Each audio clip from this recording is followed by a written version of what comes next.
欢迎收看第1129期北境不静音。今天我们做一期北境解构节目。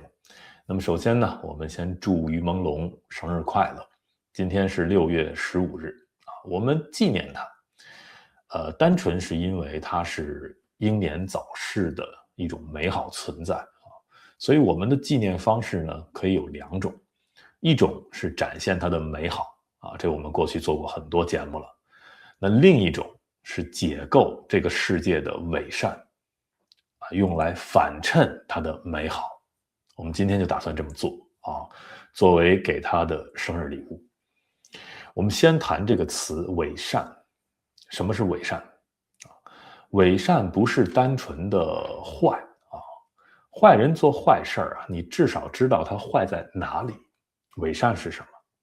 伪善就是一个人嘴上说着最正确的价值观，实际上呢，却只在对自己有利的时候使用这套标准。简单说就是5个字：选择性善良。比如啊，他反对别人道德绑架，但是自己却道德绑架别人；他反对别人扣帽子，自己却扣别人帽子；反对别人内斗啊，但是自己却可以羞辱别人；说自己是讲普世价值的，但实际上呢，他衡量别人的方式啊，还是用流量、地位、粉丝数量以及自己喜欢不喜欢。所以伪善最可怕的地方是他把美好的价值和字词变成了流量工具。那关于更多的伪善的危害，我们放在本期节目最后给大家详细分析啊。我们先举例子。今天呢，我们用老周横眉这个人啊作为例子啊来解构。这是他的推特。那么为什么选他？因为很多观众曾多次给我留言让我分析他。那当然他并不是华语世界唯一这么去做的，但是他的伪善话术非常典型极具迷惑性，隐藏的非常深，涨粉的成效显著。那随着他影响力的扩大，对华语世界的损害也越来越严重。我说这话其实并非因为我对他这个人有多大意见，他的人设最终是否崩塌我也不关心。所以我们今天不是八卦什么信息只是专注于他自己发推特的原话，我们拿来分析好，他这2天呢发了这样一条推文关于李老师多伦多方脸和二大爷之间的一个纠纷。那这场纠纷我也没兴趣分析因为我之前对于方脸和二大爷我做过非常多的批评的节目了我们就直接一句一句的来分析老周横眉这条推文里的问题我们先看第一句他在里边说，首先我认为我们没有理由去要求一个博主选择批评谁不批评谁。这句话单独看完全正确一个博主当然有自己的议题选择自由，你不能要求所有人都按照你的节奏发言。有人批评中共有人批评川普，有人批评女权，有人批评民运，有人批评整个华语世界，这都可以。问题是这句话如果是一个原则，那就应该对所有人适用你不能只在二大爷被要求批评中共的时候跳出来说不能要求博主批评谁。那你等到反共博主不批评川普的时候，你又开始说你不批评川普，你就不是真正相信普世价值，那这就不是原则了。那这句话就是老周横眉的工具，对吧？好，我们再看下一页再看一句话。他说我批评中共并不是因为中共迫害了我或损害了我什么利益，我批评中共是因为我相信民主制度，我认为人民应该有言论自由社会应该有新闻自由我反对中共是因为我反专制，因为我相信普世价值观。说得多漂亮但问题马上就来了大家还记得刚才他自己简介中说自己在上海待了15年，他其实很多钱也都是在中国的时候挣的那么就请问了，他在中国的时候是否相信民主制度呢？他那15年反专制吗？反共吗？他是突然有一天觉醒了，然后从此就相信普世价值观了，所以要选择离开中国吗？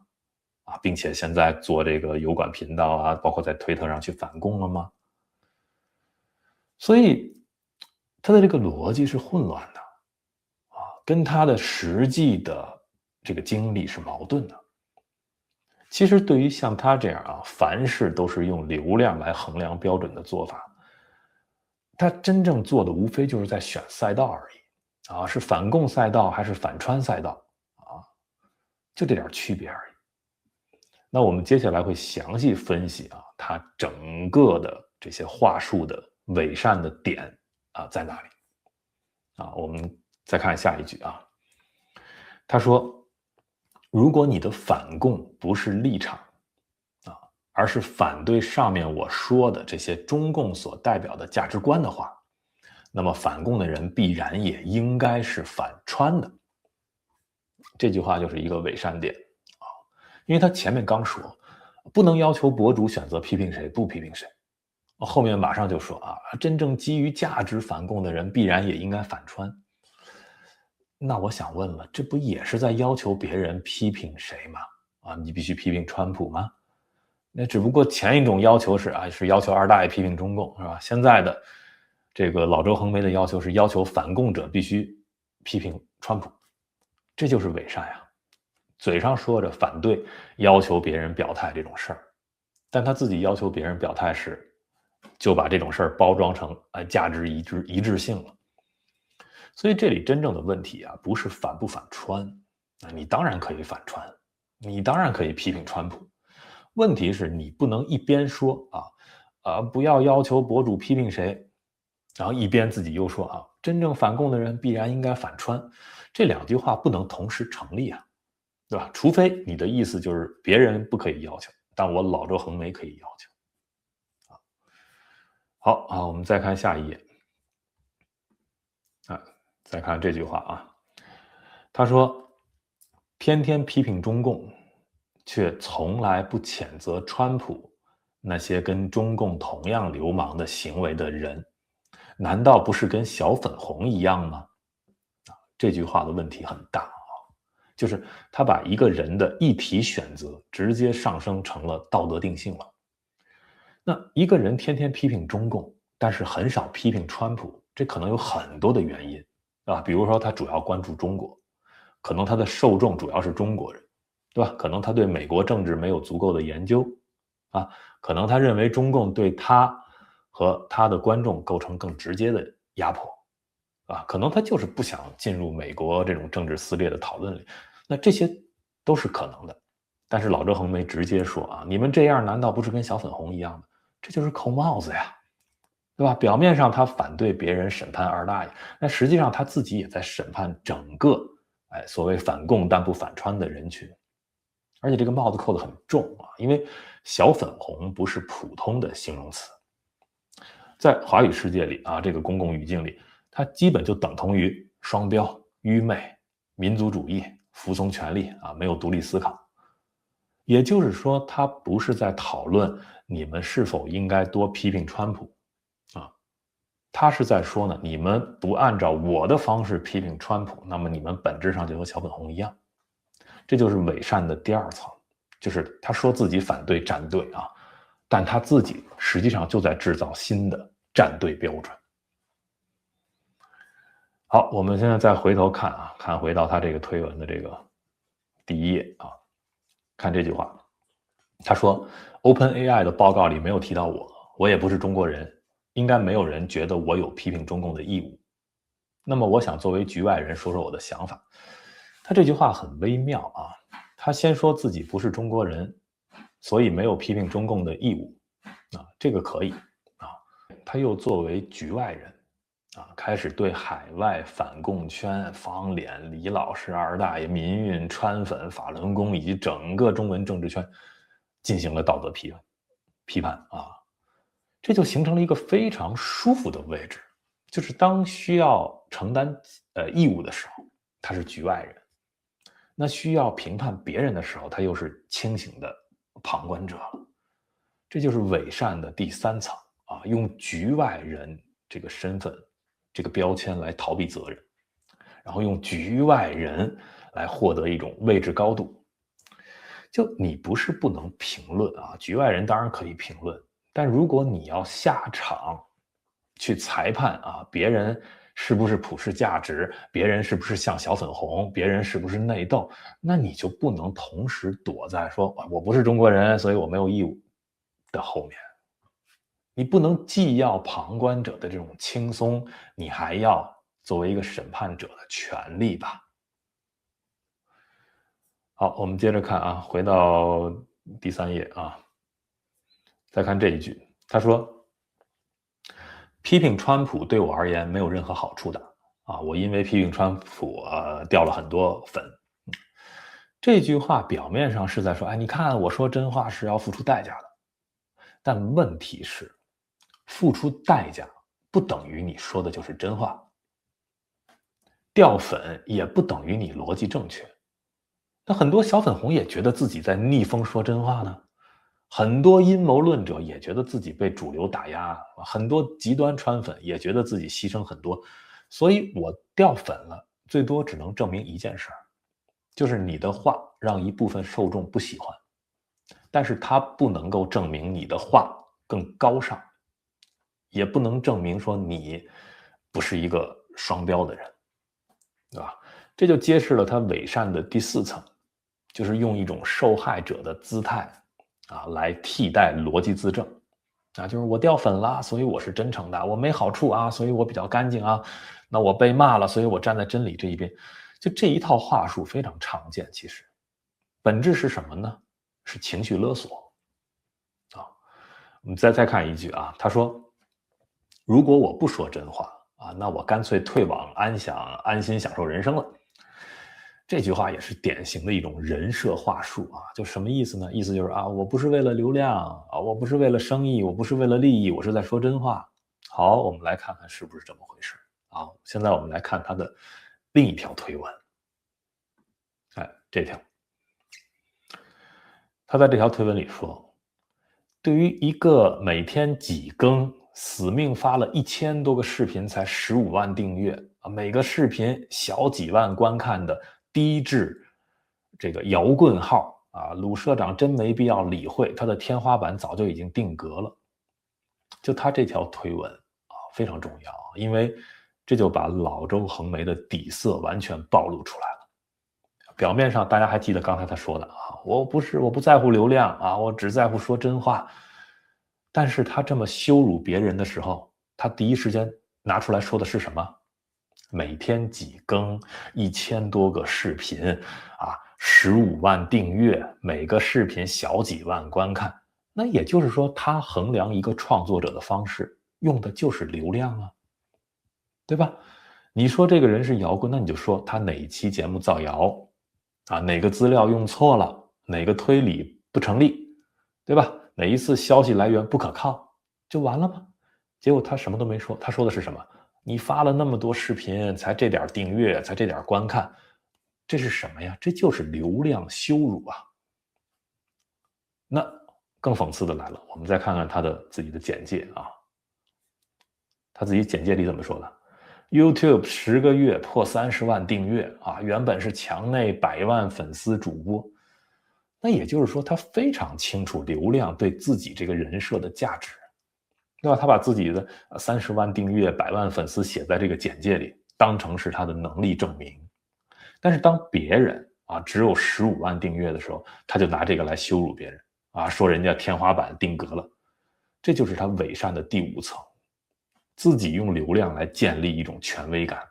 但是别人的流量不如他的时候，他就去羞辱别人。那如果老周横眉真的不在乎流量，只在乎说真话啊，像他自己说的，那你就应该批评对方具体哪里不真呀，而不是说这些流量羞辱的话呀。这些话根本就不是内容批评，就是赤裸裸的一种阶级羞辱观啊。然后还说别人是低质摇棍号，那这5个字也很关键，对吧？低质 OK， 这是一种审美判断啊，但摇棍就不是了。摇棍是一种道德定罪对吧？那你说人家是摇棍，你必须拿出具体的证据啊，哪一条是谣言，哪一次是造假，等等等等。那你什么都不拿证据啊，就摆出一个看不起对方这个流量的一个姿态，然后给人家扣这么一个帽子，叫人家低质摇棍，这就不是批评，这就是扣帽子。而且更重要的是啊，就这个地方的伪善的点在哪儿呢？就是同一个老周恒梅啊，在他自己的长文里啊，他又说啊，就刚才那个关于李老师那个长文啊，他说啊，大家吵起来之后，语言控制不住啊，有很多话真的没必要。这是他自己说的啊。那我就想问他了，你说别人是低质量摇棍的时候，这种话有必要说吗？你说别人啊天花板了，早就定格了，这种话有必要说吗？你用别人的这个订阅数和观看量来羞辱别人的时候，这种话有必要吗？他劝别人的时候都是啊克制啊，自己不克制。然后他要求别人不要内斗，是吧？自己公开羞辱别人，要求别人不要扣帽子，自己直接就说别人是摇棍。这就是他伪善的第六层，就是对别人的语言要求很高，但是对自己的语言约束很低。啊，我们就回到啊，他关于李老师那条推文的啊最后这一页啊，还有一些话可以分析，比如说这一句，他说，李老师这些项目都是实打实帮助到别人的啊，我认为不应该大家某方面价值观不一样，就一直揪着这个不放。那这句话当然有一部分是合理的，对吧？因为如果一个公共人物啊，像李老师这样，确实做了很多实事的话，那当然不能因为一件争议你就把它全盘否定，这是不合适的。但问题在于，李老师发币这个事儿不是简单的所谓价值观不一样啊，就像老周恒梅轻描淡写这么说的，不是。因为李老师发币涉及到他的融资方式、公共信任、粉丝的风险，对吧？资讯的透明以及还有道德责任。你当然你可以替李老师辩护啊，你也可以说他动机没问题啊，或者说他后来做了很多的项目，对吧？但是你不能够把别人的质疑就简化成说，哎，价值观不一样，所以不要揪着不放。你这就是把具体的问题抽象化啊。具体的问题抽象化可以做到什么？就是很容易就封口。这也是伪善常用的一个方式，就是对自己不利的具体问题啊，马上说成是价值观不同。那对别人不利的这些议题选择啊，他马上就给人扣帽子，说哎，你不是真正的普世价值。大家注意这个对比啊，别人质疑李老师发币，他说什么？说哎，只是某方面价值观不一样，不要一直揪着不放，对吧？但是当别人不批评川普的时候，老周恒梅说什么？他就不再说了，哎，这是价值观不一样，对吧？而是说，哎，你反共不真诚，你像小粉红，你怎么？所以大家明白了吗？就是当问题指向老周恒梅他想要去保护或者他想要去巴结的人的时候，哎，他就会主张啊宽容啊，不要内斗。但是当问题指向他不喜欢的人的时候，他就主张去定性，这就是伪善。好，我们再看啊，还有最后这一句，他说：“这样吵来吵去，中共已经赢了。”这句话太典型了，这就是现在我们华语世界啊最常见的一种封口术，就是只要你继续追问啊，你就是让中共赢了啊，只要你继续批评啊，不管是批评法轮功、批评民运，还是批评什么白纸一代啊，还是包括批评他们，反正你这就是内斗啊。那总有人和稀泥，对吧？只要你不接受这个和稀泥，你去追求这个真相，啊，你去追求那个反思到底，那你就是所谓破坏反攻大局。问题是啊，什么叫中共赢了？我认为，如果海外的华语世界啊，如果变成说，哎啊，不能批评大 V 啊，不能追问这些公共人物啊，不能质疑这个资金的这个运作啊，也不能指出谁是双标，谁是伪善，用什么所谓的大局去压人，那才叫中共赢了，对吧？中共最擅长什么？中共最擅长的话就是，不要闹了，不要给境外势力递刀子啊，不要破坏团结，不要影响大局，有问题内部解决。现在不是追究责任的时候，就这套话术我们太熟悉了，对吧？所以当一个反共博主也开始说啊，你们这样吵，中共就赢了，那我们真正要警惕的就不是吵架本身了，而是就这个老周恒梅啊，他正在用一种中共式的这种所谓大局语言来压制正常的公共问责，这也是伪善啊非常严重的一种危害啊，就是所谓的反威权啊的一套价值观啊，这么一个人，其实呢，他用他的伪善啊，他其实是在复制这个威权的话术。好，我们现在再回来啊，看看他的个人简介。他这个个人简介里啊，其实就是上面这段这个图片啊，黑色这部分啊，有这么两句话，对吧？叫俯仰不愧天地啊，褒贬自有春秋。那这句话当然本身没有问题了，意思就是我做人问心无愧啊，别人怎么评价自有历史判断。但是如果一个人啊真的相信啊褒贬自有春秋，那他就应该允许别人批评他，对吧？也应该允许别人批评他支持的人。那刚才他写李老师的整个这个长文啊，那个逻辑是什么？他就是不要求，就是不要再要求这个博主批评谁啦啊，不要揪着李老师发币不放啦啊，你们不要内斗啦，不要吵来吵去让中共赢了。那他自己呢？他评价别人是低质摇滚啊，他说别人天花板定格了，他说反共不反川的人是像小粉红，他可以对整个这个海外反共圈做这种道德审判，这就不是褒贬自有春秋啦，对吧？这是什么？就是我贬别人可以啊，褒贬别人可以，别人褒贬我或者我想保护的人或者我想巴结的人那就不行。所以表面上看他是一个特别洒脱的人，但实际上呢，每一句都在做一个自我神圣化的一种催眠啊，既催眠他自己，也催眠别人。所以今天其实讲这个东西呢，我觉得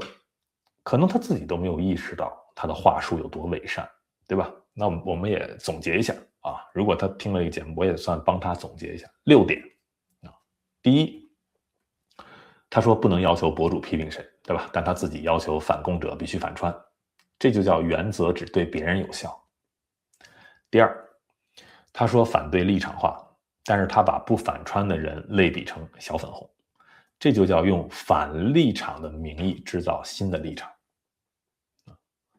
第三啊，他说自己是局外人，所以没有义务，但是又以局外人的身份去审判整个中文反共圈，这叫什么？责任外包，是吧？权力自取。好，第四，他说自己不为了流量啊，只为了说真话，但是他羞辱别人的时候用的是什么？你的订阅数是多少？你的视频数是多少？你的播放量是多少？这就叫嘴上反流量，但是心里拜流量啊，跪拜的拜。好，第五，他说大家吵起来有些话没必要，是吧？但是自己骂别人的时候啊，低质摇滚号骂得很爽，这就叫要求别人克制，但是放纵自己的刻薄。啊，第六，他说不要内斗啊，不要让中共赢啊，但实际的效果是在阻止一个公共讨论，阻止一个公共问责，这就叫用大局来封口。所以我们今天啊，不是在说这个老周恒雷，你不可以批评川普啊，不是，你当然可以批评，对吧？也不是说你不可以替李老师说话，当然你也可以替他说话。真正的问题就是你不能一边反对道德绑架，然后你一边自己又绑架别人，是吧？你要反对扣帽子，你又扣别人帽子，小粉红了，摇滚，然后一边呢说自己不在乎流量，但是又不停的用流量去羞辱别人，对吧？你然后说着普世价值，结果呢就是在自己这个喜欢的人身上用一种宽容的态度，然后自己不喜欢的人身上就是尽情的审判，这就叫伪善啊！好，我们现在来好好讲讲伪善的危害是什么。伪善的最大的危害不是让一个人啊显得讨厌啊，伪善最大的危害是它会污染价值本身，对吧？当普世价值啊被拿来做立场审判，那大家就会开始不相信普世价值。当言论自由被拿来保护自己人，那大家就会开始不相信言论自由。对吧？当不要内斗被拿来去压制问责，那大家就会开始不相信团结啊。反共被拿来掩盖双标，那大家就会开始觉得那反共也只是另一门生意。所以这就是伪善最可怕的地方，就是它不是直接反对善，而是它是把善呀弄得特别的脏，对吧？最终它其实会让大多数的人从一种失望之中走向犬儒，就是最后大家都觉得，哎，都是人设，都是流量都是抱团都是战队，都是生意，谁都不干净，谁都别装。那如果海外华语世界的公共讨论走到这一步，那中共才是真的赢了，对吧？因为中共最希望看到的就是不是说海外反共圈吵架，中共最希望看到就是所有人都不再相信我们天天说的这些普世价值所有人都觉得这些自由民主就是口号所有人最后都觉得，哎，你看这个像老周恒梅这种人最终你会发现说的什么普世价值，其实就是他获取流量的工具。那按照他这套逻辑，对吧？就是谁粉丝多谁有理呗，谁涨粉快谁牛呗，对吧？谁声量大谁就代表正义呗。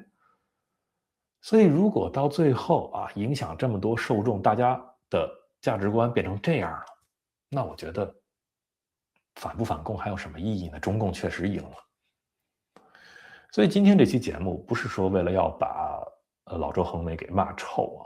我只是用他的原话来告诉大家，就是伪善呀，它不是一个抽象概念，非常实际的，伪善就藏在这些句子里。我刚才分析的所有的他这些推文里，这些推文放在一起，我们今天解构分析完，我相信大家就能看明白了，对吧？问题就不是说他某一句话说错了，问题就是他所谓的原则从来就不是真的原则，只是工具，只是他的武器。就对自己有利的时候，他管它叫普世价值；那对自己不利的时候，他就说，就是你们这是内斗你们这是什么什么，对吧？他审判别人的时候，他说自己是说真话。那别人审判他的时候，又说你们被中共利用了，你让中共赢了，这就是伪善。我们今天要做就是把这种伪善从他这种漂亮话里给它剥离出来，放在这个桌面上让大家看清楚，对吧？原来就所谓的高尚洒脱其实就是换了包装的双标他的所谓的理性所谓的什么普世价值，其实就是他去在这个华语世界获取流量，然后去巴结一些大 V， 然后去维护一个他所谓的江湖地位的这一套道具而已。所以今天这一期北京解构呢，当然算作是送给于朦胧的一份生日礼物我就想借这一天，把那些披着善意外衣的这些伪善全拆开拆开来是为什么？我觉得是为了让我们一起来清晰的感受什么是真诚，什么是表演什么是价值，什么是拿价值来当工具做生意获取流量，什么是真正的批评，什么是扣帽子，什么是公共问责，什么是大局封口。我觉得通过这种对比，所以大家可能能够更深的体会出于朦胧的美好于朦胧的可贵。那当然了，我们这个社会没有这么多的于朦胧更多的是伪善的人。所以当一个社会我们这个华语世界连伪善都不再能够分辨的时候，那所有的悲剧最后都会变成流量，所有的受害者最后都会变成素材，所有的价值最后都会变成这一套伪善的话术那我们今天主要是以老周恒梅为例子，对吧？倒也不是因为他最坏而是因为他正好提供了一个最清楚的样本就是一个人如何一边讲普世价值，一边做流量羞辱啊，一边反对道德绑架，一边用道德去绑架别人，对吧？一边说不要内斗，然后一边自己公开扣别人帽子，一边说自己啊，我讲的都是真话，但是一边呢，他就把自己的双标、伪善全都藏进他这个所谓的漂亮的真话里头去了。这不是别的啊，他最大的问题、最本质的问题，就这2个字：伪善啊。那当然了，伪善以及这个关于这个伪善的严重的危害啊，是必须要解构的。好，今天我们就聊到这里，感谢收看、订阅、分享。